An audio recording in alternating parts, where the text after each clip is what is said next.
ইতিমধ্যেই জেনেছেন যে আমরা আজকে মাননীয় প্রধান উপদেষ্টার সাথে সাক্ষাতের জন্য এখানে এসেছিলাম।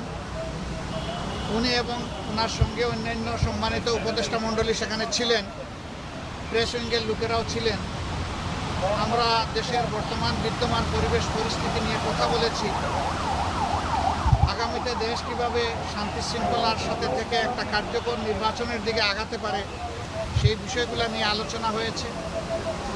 এবং দেশ আমাদের সবার, জাতি ধর্ম দলমত নির্বিশেষে সবাই মিলেমিশে জাতীয় ঐক্য কীভাবে আরও সিমেন্টেড করা যায়, প্রশাসনে আরও কীভাবে ঢুকিয়ে আনা যায়, এই সমস্ত বিষয় নিয়ে আলোচনা হয়েছে।